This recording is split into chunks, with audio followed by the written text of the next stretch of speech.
இந்தியாவை ஆண்டு கொண்டிருந்த பிரிட்டன் உட்பட மன்னராட்சியின் கீழ் இருந்து செயல்பட்ட நாடுகள். முழுமையான ஜனநாயகம் என்பது இன்னும் உலகின் பல நாடுகள் சுவைக்கப்படாத சூழலில் சோசியலிசம் என்பது ஒரு பரிணாம வளர்ச்சியில் இந்திய சமூகத்தில் இயல்பாக வந்து சேரும்.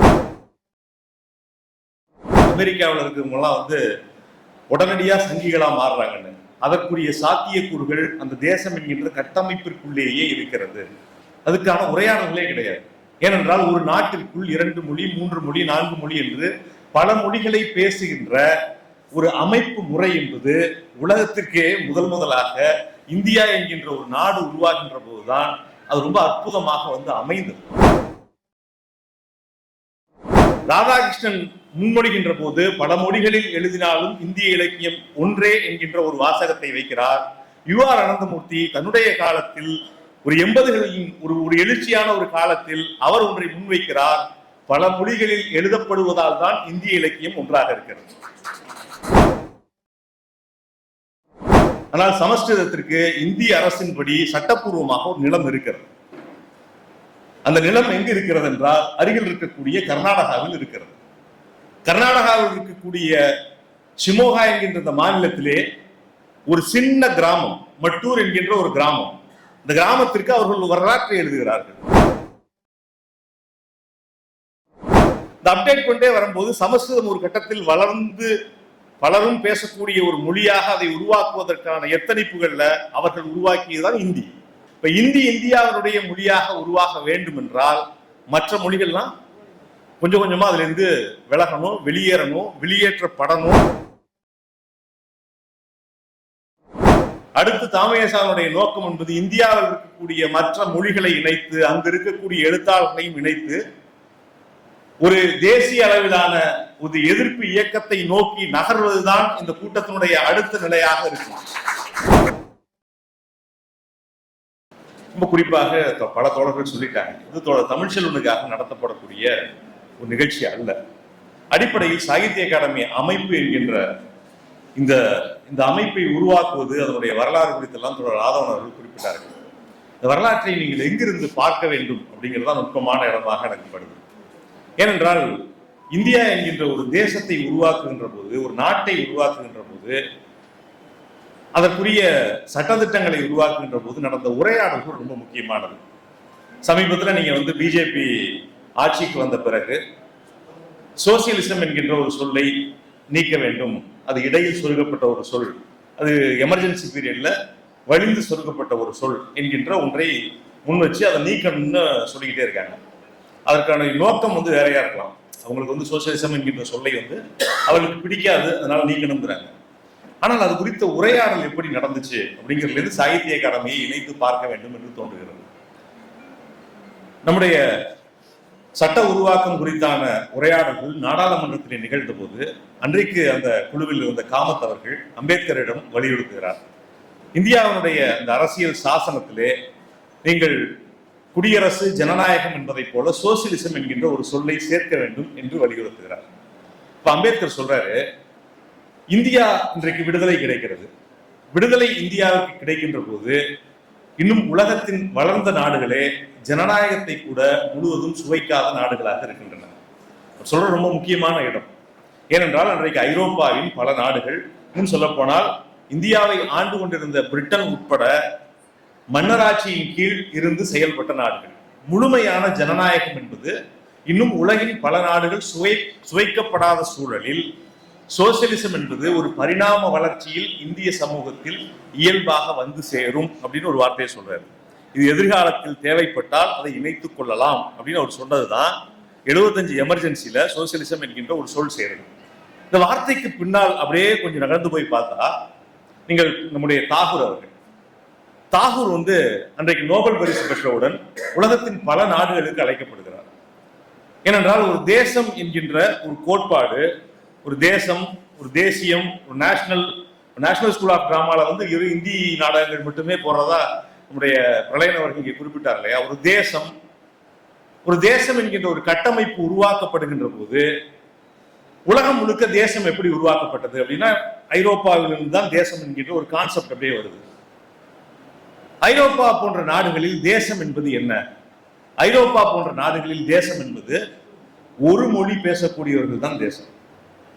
நீங்கள் ஐரோப்பிய யூனியன்ல இருக்கக்கூடிய 27 நாடுகள்ல ஒவ்வொரு நாட்டிலும் ஒரு மொழி ஒரு பண்பாடு கொண்டதுதான் ஒரு தேசம்.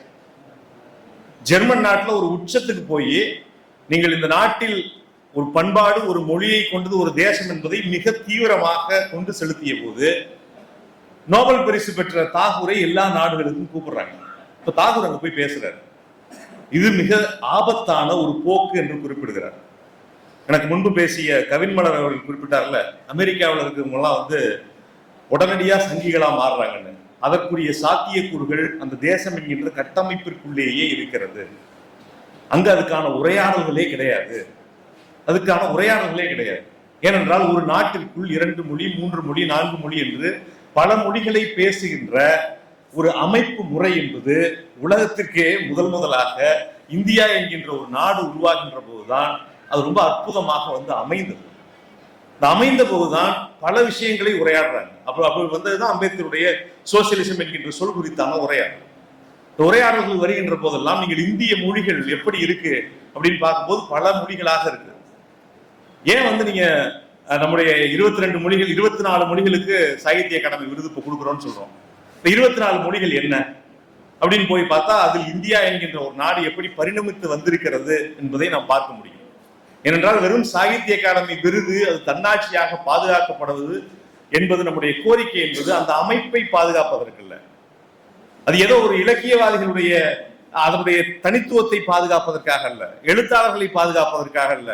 இந்த நாட்டை ஒற்றுமையாக பாதுகாப்பதற்கான வழிகளில் ஒன்று சாகித்ய அகாடமி போன்ற நிறுவனங்கள் உயிர்ப்போடு இருப்பதில் இருக்கிறது. நீங்கள் அந்த அகாடமியை தொடங்குகின்ற போது நீங்கள் அன்றைக்கு இருந்த ராதாகிருஷ்ணன் அவர்கள் சாகித்ய அகாடமிக்கு ஒரு லோகோ உருவாக்கும் போது கீழே ஒரு சப்டைட்டில் போடணும் அப்படின்னு ஒரு எழுத்து சொல்றாரு, ஒரு வார்த்தையை குறிப்பிடுகிறார். ராதாகிருஷ்ணன் குறிப்பிடும் போது என்ன வார்த்தையை குறிப்பிடுறாருன்னா, நீங்கள் பல மொழிகளில் எழுதப்பட்டாலும் இந்திய இலக்கியம் ஒன்றே. இதுதான் சாகித்ய அகாடமி எழுதப்பட்ட போது அந்த லோகோவில் இருந்த வாசகம். பல மொழிகளில் எழுதப்பட்டாலும் இந்திய இலக்கியம் ஒன்றே. ஏன்னா சுதந்திரம் கிடைச்சு சரியாக 7 ஆண்டுகளில் சாகித்ய அகாடமி உருவாக்கப்படுகின்ற போது என்ன அன்றைக்கு இருந்த ஆட்சியாளர்களுக்குன்னா, பல மொழிகள்ல எழுதினாதான் அது இந்திய இலக்கியம் ஒன்று என்கின்ற ஒரு கோட்பாட்டுக்கு வராங்க.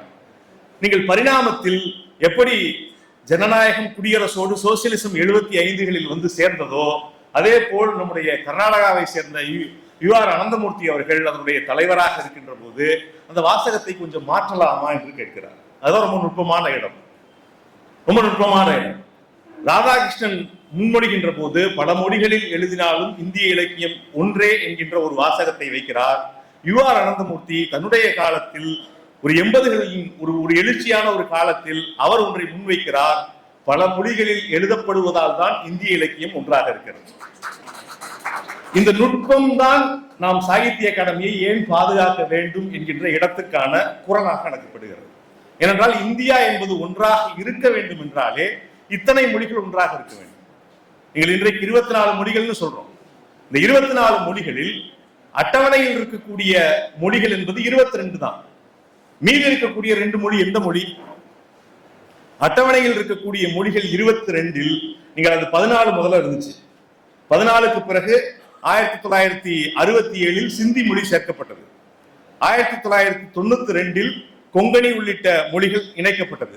2004ல் இன்றைக்கு இருக்கக்கூடிய காஷ்மீரினுடைய டோகரி உள்ளிட்ட மொழிகள் இணைக்கப்பட்டது. அப்படிதான் 22 மொழிகள் வந்துச்சு. இந்த 22 மொழிகளை தாண்டி 2 மொழிகள் இருக்கு. 2 மொழிகள்ல ஒண்ணு ஆங்கிலம், இன்னொன்று ஒரு மாநிலமே பேசிக் கொண்டிருக்கக்கூடிய ராஜஸ்தானி என்கின்ற ராஜஸ்தான் மாநிலம் எவ்வளவு பெரியது. இன்னும் ராஜஸ்தானுடைய கிராமங்களுக்கு நீங்கள் போனால் ராஜஸ்தானி பேசக்கூடிய லட்சக்கணக்கான மக்களை உங்களால் பார்க்க முடியும். ஆனால் இந்திய அரசனுடைய மொழிகள் அட்டவணையில் ராஜஸ்தானி இல்லை என்பதை நாம் புரிந்து கொள்ள வேண்டும். ஆனால் எந்த மொழி இந்தியா சுதந்திரம் பெற்றதிலிருந்து இருக்கிறது என்றால் அது யாரும் பேசலன்னு சொன்னாங்க இல்லையா, அந்த சமஸ்கிருதம் 14 மொழிகளாக இருந்த காலத்திலிருந்து சமஸ்கிருதம் இந்திய மொழிகள் அட்டவணையிலே இருக்கிறது. நீங்கள் அவர்கள் எவ்வளவு எச்சரிக்கையாக காலத்தை உணர்ந்து செயல்படுகிறார்கள். ஏசியாட்டிக் சொசைட்டி ஆஃப் பெங்கால் 1945ல் சமஸ்கிருத நூல்களை அச்சிட்டதாக அவர் குறிப்பிட்டார். அது அச்சிட்டதோடு மட்டுமல்ல, அவர்கள் அச்சிட்டது என்பது நவீன காலத்திற்கு தங்களை எப்படி பொருத்திக் கொள்வது என்பதற்கான நடவடிக்கையாகத்தான் படுகிறது. அதனுடைய தொடர்ச்சியாக அவங்க செய்யற ஒரு முக்கியமான நடவடிக்கைன்னு பார்த்தா, இந்த சமஸ்கிருத மொழி என்பது ஒரு மொழிக்கு ஒரு நிலம் தேவை. ஒரு மொழிக்கு ஒரு நிலம் தேவை. மொழிவழி மாநிலம் பிரிச்சாச்சு, ஆனால் ஒரு மொழிக்கு நிலம் தேவை. சமஸ்கிருதத்திற்கு நிலம் எங்க இருக்கு? எங்கேயாவது நம்ம கேட்டிருக்கோமா? ஆனால் சமஸ்கிருதத்திற்கு இந்திய அரசின்படி சட்டப்பூர்வமாக ஒரு நிலம் இருக்கிறது. அந்த நிலம் எங்கு இருக்கிறது என்றால் அருகில் இருக்கக்கூடிய கர்நாடகாவில் இருக்கிறது. கர்நாடகாவில் இருக்கக்கூடிய ஷிமோகா என்கின்ற இந்த மாநிலத்திலே ஒரு சின்ன கிராமம், மட்டூர் என்கின்ற ஒரு கிராமம். இந்த கிராமத்திற்கு அவர்கள் வரலாற்றை எழுதுகிறார்கள். இந்த வரலாறு 600 ஆண்டுகளுக்கு முன்பு கேரளாவில் இருந்து வந்த சிந்திய சமூகம் அங்கே இருந்து அங்கே அவர்கள் ஒரு பிராமண குடும்பம், இந்த பார்ப்பன குடும்பம், அவர்கள் பேசிக் கொண்டிருந்த சமஸ்கிருத மொழியை அந்த மாவட்டத்தில் பேசிக் கொண்டிருந்த தமிழ், கன்னடம், மலையாளம் இவற்றோடு இணைந்து ஒரு வட்டார மொழியாக உருவாக்கி இருக்கிறார்கள். அந்த வட்டார மொழியை ஒரு செம்மைப்படுத்தப்பட்ட பேசுகின்ற சமஸ்கிருத மொழியாக உருவாக்கப்படுவதற்கு 1981 ஒரு அமைப்பை RSS உருவாக்குகிறது. அந்த அமைப்பினுடைய பெயர் சமஸ்கிருத பாரதி என்கின்ற அமைப்பு. பாரதி என்று பெயர் வரக்கூடிய பல அமைப்புகள், நாம் பாரதியை ஒரு பக்கத்து கொண்டாடுறோம், ஆனால் இந்த பாரதி என்கின்ற பெயரோடு இணைக்கக்கூடிய பல அமைப்புகளை RSS நடத்துகிறது. அதில் ஒன்று சமஸ்கிருத பாரதி. இந்த சமஸ்கிருத பாரதி என்கின்ற இந்த அமைப்பு தான் நீங்கள் சமஸ்கிருதம் பேசக்கூடிய அந்த கிராமத்தை சமஸ்கிருத கிராமம் என்கின்ற ஒரு சொற்றொடரை இணைத்து இன்றைக்கு இந்திய அரசில் சட்டப்பூர்வமாக சமஸ்கிருதத்திற்கு ஒரு நிலம் இருக்கிறது என்றால் அது அந்த மட்டூர் கிராமம் என்பதை நாம் மறந்துவிடக் கூடாது. நீங்கள் காலப்போக்கில் அவர்கள் ஒவ்வொன்றையும் அப்டேட் பண்ணிட்டே வரோம். இந்த அப்டேட் பண்ணிட்டே வரும்போது சமஸ்கிருதம் ஒரு கட்டத்தில் வளர்ந்து பலரும் பேசக்கூடிய ஒரு மொழியாக அதை உருவாக்குவதற்கான எத்தனைப்புகள்ல அவர்கள் உருவாக்கியதுதான் இந்தி. அது ஒரு வெகுமக்கள் மொழியாக உருவாக்கியதுதான் இந்தி. இப்ப இந்தி இந்தியாவினுடைய மொழியாக உருவாக வேண்டும் என்றால் மற்ற மொழிகள்லாம் கொஞ்சம் கொஞ்சமா அதுல இருந்து விலகணும், வெளியேறணும், வெளியேற்றப்படணும். வெளியேற்றப்பட வேண்டும் என்றால் இன்றைக்கு இந்தியாவில் எல்லோரும் பேசிக் கொண்டிருக்கக்கூடிய, இந்தியாவுடைய பல மக்கள் பேசிக் கொண்டிருக்கக்கூடிய பல வகையான மொழிகள் இதில் இன்றைக்கும் எடுத்து பார்த்தால் இந்தியாவுடைய போஜ்புரி என்பது, போஜ்புரி சினிமா அவ்வளவு ஃபெமிலியரா இருக்கு. போஜ்புரி நீங்கள், ஆனால் போஜ்புரி இந்த 24 மொழிகளுக்குள் கிடையாது. நீங்கள் இந்தியாவுடைய பல மொழிகளை சொல்லலாம், அந்தந்த பகுதியை சேர்ந்த பல மொழிகளை சொல்லலாம். ஆனால் சில 100 பேர் பேசக்கூடிய சமஸ்கிருதம் இருக்கிறது. கோடிக்கணக்கில் மக்கள் பேசக்கூடிய பல மொழிகள் அந்த அட்டவணையில் இல்லை. நாம் தமிழ் குறித்து மட்டும் கவலைப்படவில்லை. தாமியசா, நீங்கள் தமிழ்நாட்டிலிருந்து மட்டும் இந்த கூட்டறிக்கையை வெளிவந்து விடவில்லை. இந்தியாவில் இருக்கக்கூடிய வங்காளத்தில் இருந்து இதே போன்ற ஒரு கூட்டறிக்கையை அந்த எழுத்தாளர்கள் வெளியிட்டு இருக்கிறார்கள். மராத்தியில் இருந்து அங்க இருக்கக்கூடிய எழுத்தாளர்கள் இப்படியான ஒரு கூட்டறிக்கையை வெளியிட்டு இருக்கிறார்கள். மலையாளத்தில் இருந்து ஒரு கூட்டறிக்கையை வெளியிட்டு இருக்கிறார்கள். தாமியகாசா இந்த அமைப்பினுடைய தன்னாட்சி பாதிக்கப்படுகிறது என்று சொன்னவுடன் முதலாவதாக ஒரு அறிக்கையை வெளியிட்டதோடு அடுத்து ஒரு இணையவழி கருத்தரங்கை நடத்தணும். அடுத்து ஒரு நேரடியான ஒரு கருத்தரங்கம் என்கின்ற ஒரு இடத்திற்கு இன்றைக்கு வந்திருக்கின்றோம். அடுத்து தாமியசானுடைய நோக்கம் என்பது இந்தியாவில் இருக்கக்கூடிய மற்ற மொழிகளை இணைத்து அங்கு இருக்கக்கூடிய எழுத்தாளர்களையும் இணைத்து ஒரு தேசிய அளவிலான ஒரு எதிர்ப்பு இயக்கத்தை நோக்கி நகர்வதுதான் இந்த கூட்டத்தினுடைய அடுத்த நிலையாக இருக்கும். தமிழ்நாடு இந்தியாவினுடைய பல நடவடிக்கைகளுக்கு வழிகாட்டி இருக்கிறது. நீங்கள் சாகித்ய அகாடமி இந்த நிறுவனத்தினுடைய தன்னாட்சியை பாதுகாப்பதிலும் தாமியசா தமிழ்நாட்டில் இருந்து ஒரு குரலை இந்தியாவிற்கு கொடுக்கும் என்று இந்த கூட்டத்தின் வாயிலாக தெரிவித்துக் கொள்கிறோம். வெறும் இந்த கூட்டம் என்பது எழுத்தாளர்களை பாதுகாப்பதற்கான கூட்டம் அல்ல, அது இந்தியாவை பாதுகாப்பதற்கான கூட்டம். இந்தியா இதே போல் ஒற்றுமையாக இன்னும் 100 ஆண்டுகள் இருக்க வேண்டும் என்றால் சாகித்ய அகாடமி போன்ற நிறுவனங்கள் இன்னும் பல மொழிகளை அங்கீகரித்து 24 என்பது இந்தியாவினுடைய நூற்றுக்கணக்கான மொழிகள் நோக்கி அது வளர்ச்சி அடைய வேண்டும் என்று கூறி இந்த இடத்திலே வாய்ப்புக்கு நன்றி கூறி விடைபெறுகிறேன். நன்றி, வணக்கம்.